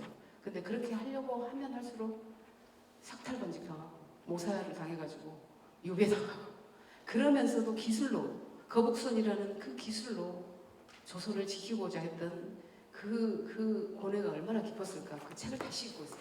그래서 이순신 장군이 했던 얘기가 적을 업신여기면 반드시 피한다. 두 번째, 한 사람이라도 길목을 제대로 지키면 1000명의 명운이 떤다. 근데 우리도 반도체로 누군가는 길목을 지켜야 되잖아요. 그래서 요새 저는 그냥 양순신이라는 생각으로 하고 있습니다만, 너무 저격수들이 너무 주변에 많아가지고 좀 힘이 들긴 합니다. 아까 얘기했던 치포동맹도 마찬가지. 원천기술은 미국, 한국, 대만이 생산시설, 일본이 소재인데 딱 요 상황이에요. 미국이 야 우리 저 꼼꼼하게 문제가 좀 생겼어, 코비드에. 그래서 좀 모여보세요 하니까 아무것도 없는 일본은 얼른 가서 앉아요. 그죠, 오른쪽에. 대만은 힘이 있으니까 그래 무슨 얘기할 건데 얘기해보세요. 대한민국 보세요. 아직까 말까 중국이 눈치가 보이는데 아직까 말까 이러고 있죠. 네, 앉았어요. 근데 이제 이 규칙을 따르는 국가가 아니라 규칙을 만드는 국가로서 참여하는 게 국익에 도움이 된다. 당연한 말이에요. 당연한 말. 저게 규칙을 만드는 국가가 뭐예요? 기술을 주도하고 시장을 장악하면서 표준을 우리가 만들고 시스템을 만들어서 전 세계가 그 아래로 다 몰려들게 해야 되거든요. 그게 메모리 아니었어요. 우리가 메모를 그렇게 만든 거예요. 근데 이제 파운드리에서는 TSMC가 그 주도권을 다 가져가 버렸어요. 우리가 어쩔 수 없어요. 종속으로 갈 수밖에 없어요. 특허든 원천기술이든 모든 게 다 TSMC가 가지고 있을 텐데, 그래도 우리가 메모리에서 얻어진 생산 능력이 있고 기술이 있기 때문에 그 기술을 제대로 더 키워서 소부장도 키우고 소재도 키우고, 그리고 토럴리 디프런트한 상황이잖아요. 저 파운드리는 여기는 우리가 그렇게 얘기하더라고요. 백화점 가서 양복을 사 입으면 그 메모리고, 내 치수를 재가지고 주문해서 입으면 그게 이제 파운드인데 딱 그겁니다. 주문 생산을 받을 수 있어야 되는데 우리나라의 페미리스 3% 해가지고는 우리나라에서 하는 파운드리는 성공할 수가 없죠. 그러면 이제 엔비디아나 퀄컴이나 이런 데서 주문을 받아야 되는데 과연 우리한테 줄 것인가? 그래서 삼성이 파운드리를 한다고 해도 미국에서 할 수밖에 없는 거예요. 거기에서 제대로 주문을 받아서 해야 되기 때문에. 근데 우리가 나가도 우리가 주도할 수 있어야 된다. 우리 기술자들이 나가서 R&D도 다 우리가 주도를 해 나가야 된다. 요런데 그러기 위해서 인재를 육성을 하자고 하는데 그 상황을 일부러 모른 채 하는 건지 아니면은 2024년도 총선에서 내가 우리 지역 분들한테 표를 얻어야 되기 때문에 뭐 나라의 미래는 상관없고 그냥 내 표만 그렇게 갈고 한 건 아닌지 저는 그래서 나 다음에 안 한다 그랬어요. 저 안 해도 돼요. 안 한다고 소리가 나갔는지 중국에 헤드헌터가 연락이 와서 반도체 혹시 하실 생각 있냐고. 네, 진짜로. 그래서 아직은 잘 제가 모르겠다고 이랬습니다. 그래서 이제 이런 위종을 포함한 경쟁국들이 기술 폐본을 두고 전쟁 중인 지금 지지부진한 한국의 정책과 인재 육성책을 바라보며 관련 전문가들은 하루하루가 노심초사입니다. 세종대학교도 저는 확실하게 좀 키웠으면 좋겠어요. 이공계생들을 그래서 경쟁을 시키고 저도 가끔 아주 그 기술 난이도가 높지 않은 것은 특강이라도 제가 해드리도록 하겠습니다. 근데 세종대학교에서 특강을 안 부르더라고요. 그게 아마 박상식 교수님이 계셔가지고 제가 부끄러울까봐 미리 아시고 안 부르신 것 같은데요. 아까 얘기했죠. 양모 호남 신무국가. 제가 호남 출신이니까 양모 반도체인데 나 이제 신무국가. 그래서 적을 없이 여기면 반드시 편다. 한 사람의 길목을 잘 지키면 1000명을 두렵게 만들 수 있다. 지금 우리가 반도체로 길목을 잘 지키면 세계를 주도할 수 있다. 세계를 떨게 할 수 있다. 지금이 그 지점이라고 보시면 됩니다. 네. 그래서 K-칩스볼 이렇게 주요 내용으로 제가 담았는데 전문 인력 양성 사업 범위를 확대하고 여러 가지를 담았습니다. 조세 특례 제한법도 담았습니다. 그런데 여기서 이것 빼고 차 빼고 포 떼고 막 다 해가지고 너덜너덜 해졌어요 지금. 그럼에도 불구하고 이렇게라도 지금이라도 통과를 시켜야 된다 하고 제가 이렇게 참고 있습니다. 과하지옥을 참고 있습니다 지금. 근데 상임위에서는 저한테 뭐라 못하고 법안 소위에 들어가니까 이 대우를 짜가지고 저를 공격을 하더라고요. 내국노 사과하지 않으면 우리 아무것도 통과시킬 수 없다. 그래서 한 사람이 저를 공격하고 내가 무슨 말이 나오면 이 말 나오면 이 사람 공격하고 이렇게 해서 대우를 이렇게 만들어가지고 저를 공격을 하던데 그거를 대한민국 저 글로벌 경제국 국가들한테 좀 했으면 좋겠어요. 네. 그래서 국회 차원의 첨단산업 특별위원회를 만들고 과학기술산업 컨설턴을 만들자라고 하는 게 제가 7년 전에 나오면서부터 이렇게 얘기를 했던 건데 이제 됐어요. 이제 둘 다 됐습니다. 근데 둘 다 됐는데 제가 위원장이나 위원을 하면 민주당이 또 안 들어온다 그래가지고 네, 저의 참여가 논란이 되면 안 되니까 저의 참여는 여야의 요청에 의해서만 제가 하겠습니다. 이렇게 딱 메시지를 내버렸어요. 그랬더니 지금 심사가 복잡한가 봅니다. 네, 이건 지나가겠습니다. 저의 영역은 이제 반도체 설계 영역에서 있었던 거고 그래서 요즘에 제가 이제 언론인들이나 반도체 영역이 없었던 사람들한테 질의를 하는데 이게 기본적으로 바이든이 들고 있던 게 저게 뭡니까? 대부분 다 알아요. 웨이퍼. 근데 윤석열 대통령이 들고 있던 게 저게 뭐냐? 저게 이제 레티클이잖아요. 포토마스크. 저거 만들어줬어요. 제가 우리 박상식 교수님. 저거 만드는데 저기는 샷이 4개 들어가는데 그때 2개 들어갔죠. CCD. 예. 근데 그 하나를 제가 말아먹었어요. 다행히 하나가 살아가지고 박사를 받으시고 이 자리에 계신다고. 그것까지 말아먹었으면 한 4년 더 하셨어야 될 것 같아요. 네. 그래서 이게 이제 반도체가 그냥 산업을 넘어서 진짜 안보의 문제고 외교의 문제고 국방의 이슈다라고 하는 게 우리가 3년 전에 경험을 했습니다. 플로린, 폴리미드, EUVPR, HF, 불화수소 3가지를 딱 규제를 해버리니까 우리 대한민국이 청와대도 혼란, 산업부도 혼란, 우왕좌 이렇게 했었죠. 네. 근데 여전히 이제 2019년 7월 1일 날 저렇게 발표를 하고 7월 4일 날 경제 침략을 했습니다. 화이트리스트 제외 국가로 발표를 했죠. 근데 여전히 플로린, 폴리미드나 포토레스트나 EUVPR이죠. 뭐 이렇게 불화수소나 의존도가 높습니다. 그런데 저 때요 뭘 했냐면 저 3가지를 딱 들으면 우리는 알잖아요. 이게 저 일을 해왔으니까. 근데 굉장히 혼란스러워하고 특히 그때 자유한국당에서는 민주당을 공격한 게 무슨 배짱으로 일본한테 저렇게 강하게 나가냐, 뭐 축청을 얘기하고 이렇게 하냐 그런데 이제 저 때 제가 국가공무원 인재개발원장으로 있을 때 일본을 왔다 갔다 하기 시작합니다.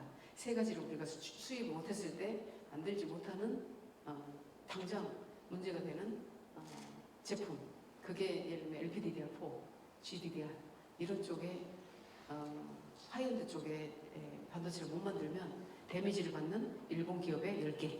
그래서 그걸 정량적으로 싹 조사를 했어요. 그래서 일본이 수출을 우리가 화이트리스트 제외국가에서 수출을 안 한다 그러면 당신네들 기업이 10개가 이런 데미지를 받습니다. 그게 소니였어요. 소니의 이제 GDR5나 LPDR4를 써서 아날로그 때문에 망해가던, 아날로그 고집하다 망해가던 소니가 다시 살아난 게 플레이스테이션 4거든요. 플레이스테이션 4에 LPDDR, GDR 쓰는데 이제 진짜로 세계 시장을 석권하겠다고 한 게 플레이스테이션 5였습니다. 거기에 우리가 납품하기로 돼 있던 이걸 줄 수가 없습니다. 그러니까 소니는 삼성에 따가지고 우리는 꼭 주시라고 이럴 정도. 그래서 이제 그걸 리스트업해서 청와대에 보고했습니다. 보고해서 마지막에다가 강한 외교 기조로 가십시오. 이거에서 아니 제가 보고가. 근데 진짜로 다음날 우리는 지지 않습니다. 메시지가 탁 나오더라고. 그래서 그때 이제 민의가 이렇게 모아져서 독립운동 못했어도 불매운동을 한다. 노아배 하면서 이제 많은 이렇게 국민들이 그래도 희망을 갖게 된. 그래서 결국은 기술이 외교고 기술이 안보고 기술이 이제 국방이 시대가 돼버렸다. 결국은 대한민국은 작은 나라에서 할 수 있는 것은 기술 패권을 가지는 수밖에 없다. 그런데 그냥 이공계에 전자과가 그냥 있는 게 아니라 이 세종대학교에 세종대왕의 그런 마음을 다시 한번 리마인드하는 그런 시대 됐으면 좋겠고, 이게 이제 일본이 한국이 비밀 패권까지 잡을까봐 정밀 타격했다는 말로 제가 얘기는 했습니다만 실제로 메모리가 더 타격이 심했을 거예요. 이공계 비율 90% 돼야 반도체 패권을 잡을 수 있다. 10년의 로드맵을 상하기 함께 공유를 하면서 가야 되고, 삼성도 항상 예를 들면 GDDR5를 개발한다 그러면 10년 후에 이 어플리케이션에 산업의 생태계가 조사가 되고, 거기서 5년 후, 3년 후, 2년 후, 1년 후 이제 몇 장 안 남았습니다. 그게 로드맵이 만들어지면서 지금 할 일이 정해지고, 그 로드맵에 따라서 스카이 사성한 포커 8개 대학에 그걸 로드맵을 다 공유를 하거든요.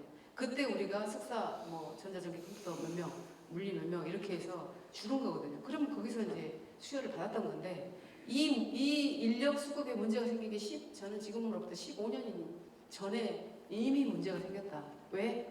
최첨단의 기술을 개발하는 서버 나노를 얘기를 하는데 학교에서는 100 마이크로를 가르친단 말이에요. 매칭이 안 되는 거예요. 그렇지만 기본 기술이라도 배워 들어오면 회사에서 다시 교육을 시켜서 다른 시납시스나 이런 EDA 기술이 필요하면 미국의 그런 소프트웨어 회사로 보내서 교육을 시켜서 우리가 쓰기도 했는데, 그런 걸 하려고 완전히 단계 접근하는 거죠. 100명이 예를 들면 설계를 옛날에는 5개 제품을 20명씩 했다. 그러면 지금은 자동화를 해서 100명 중에 50명이 자동화를 해서 시스템을 만드는 플랫폼을 구축하는데, 아마 나머지 인력이 나눠서 이렇게 제품 개발하면 전혀 문제 없이 되거든요. 그런 상황이었고, 그럼 이제 반도체가 어디까지 갈 거냐? 결국은 레이 커주얼이 2005년도에 얘기했던 물리적, 공간적, 시간적 어떤 경계가 없어졌잖아요. 우리가 스마트폰이 나오고 하면서.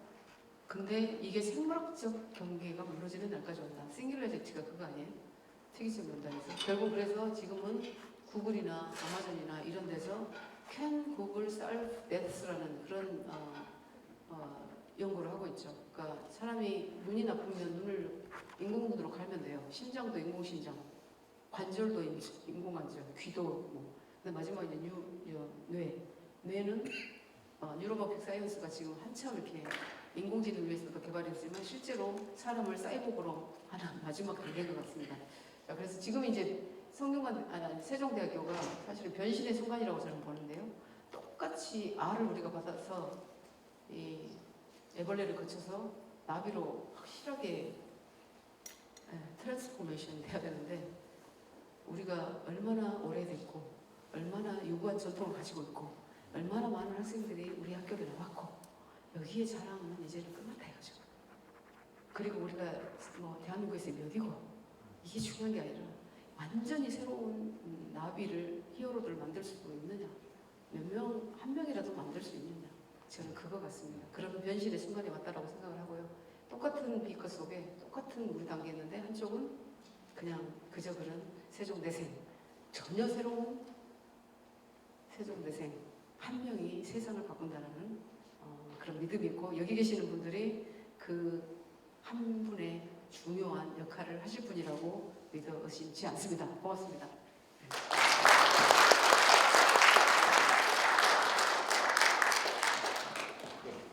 감사합니다. 굉장히 시간이 많이 좀 지나긴 했습니다만 많은 걸 생각하게 하는 강의였습니다. 혹시 시간이 아무리 없어도 딱 한 분만 강의를 질문을 받도록 하겠습니다. 혹시 질문이 있으십니까? 질문이 없으셔요? 너무나 지금 감동스러워서 질문이 없는 것 같아요. 아니 그래도 우리 박상식 교수님 질문 하나 해주셔야죠.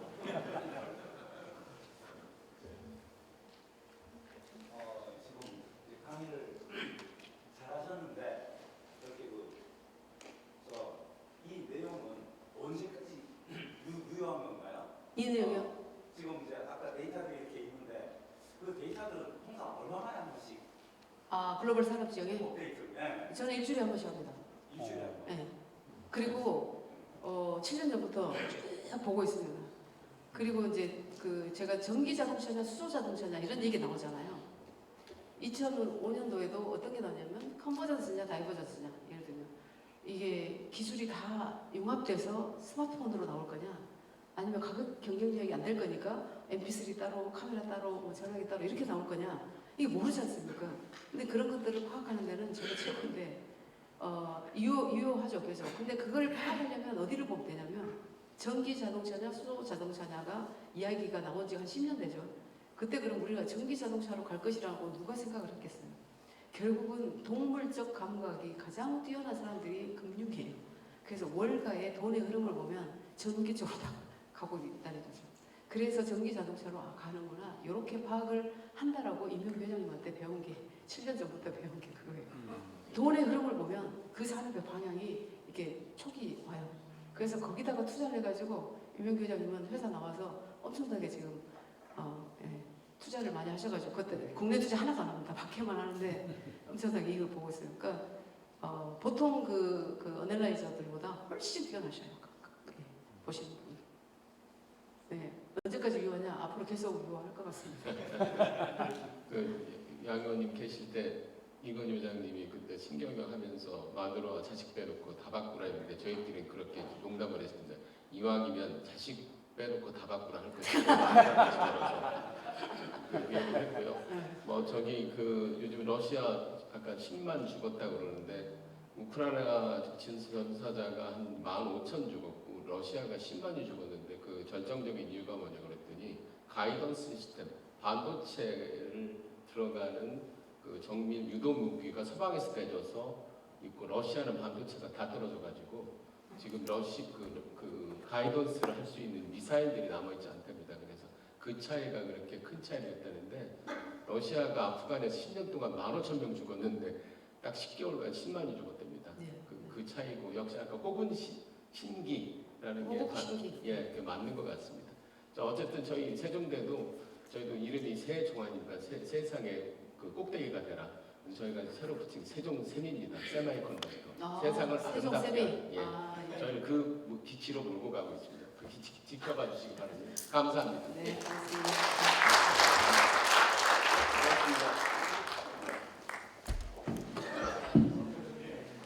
단체 사진 하나 찍 지금 여러분들 가시기 전에 사진 한 번만 찍고 가겠습니다. 잠깐 앞으로 좀 나와주시겠습니까?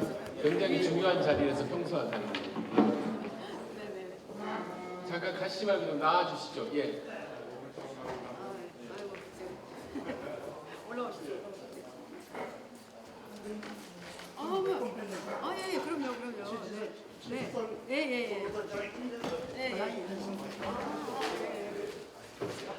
최재선 의원하고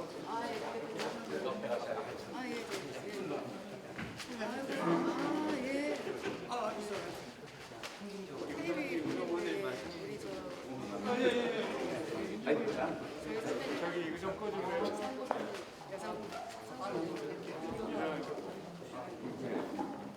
명강의를 하셨어요. 고맙습니다.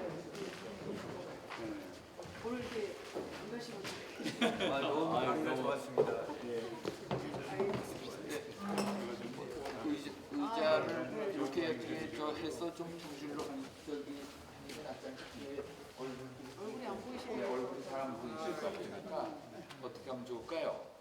저기 우리가 밑으로 내려가고 앞에 한대 쓰시고 그래요 그렇게 하면 예 그런 거 하고 사람의 의자를 뒤에 다 보여야 되니까. 그래 그렇게 해주면 의자를 밑에 내려서 요걸 다 여기 그냥 걸터 앉아도 되지 않을까요, 그냥? 걸터 앉을까? 그렇게 해줍시다. 걸터 앉아. 아 그렇죠. 요거만 좀 치웁시다. 이게 치우시면 옆으로 네, 옆으로 바퀴가 있으니까 안고 이선은 그냥 무릎 반만 굽혀서 앉으면 딱 맞을 네, 것 이 선은 같은데. 반대. 여기 중앙이 여기니까 네. 우리 연사님이 여기 중앙에 앉으세요. 연사님 오늘의 주인공 연사님이야. 이선은 반쯤 안고 중앙에 안 앉으려고 하는 아, 거예요. 아, 저기 아니 그 뒤에서 미안하지만 약간 좀 이렇게 좀 네, 그래요. 그래서 자 이제 우리 한국을 보실 분들이 다 여기 네. 예, 다 잘 나옵니다. 예. 스마트폰 같은 데 찍겠습니다. 박수 한번 쳐주세요. 박수.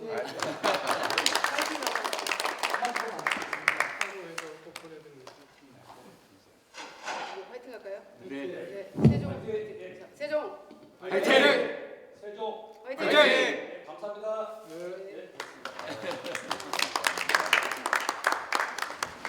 아 우리 저기 저 양현 여기 저 양현 아 인사했어요? 아 인사할 수 있었어요.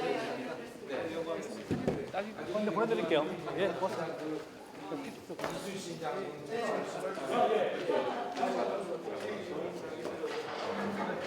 아, 예. 네.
내가 거기 내거 주세요. 아, 네일 네. 컴퓨터. 네일 컴퓨터를 아까 혹시 안 해봤으면 왜 안 됐지? 그게 꽂아도 그 순간 잘 안 되더라고요. 그래서 좀 잘 썼습니다. 아, 아까 해봤었어요? 네. 근데 왜 안 되는 거예요? 그러니까 갑자기 또 문제가 생긴 것 같아요. 어. 네. 그러니까 꼭 해봐야겠다. 네. 이거 네. 완전 나는 거예요. 네. 이게 좋은 거야. 이거 내가 돈 주고 듣는 건데. 아. 그것도 아픈 곳에서 필요한 거예요? 네네. 그만 보도자료는 그쪽 의원실에서 만들어 보내주기로 했어요? 네. 그 어제 양 샘플 과장님께서 보내주셔서 전달드렸고 오늘 중으로 그 카톡으로도 나한테도 보내주세요. 네네 보내드리겠습니다. 알았어. 어제 PPT는 주신 거 그대로 쓰셨더라고요. 아, 잘했네. 네네네.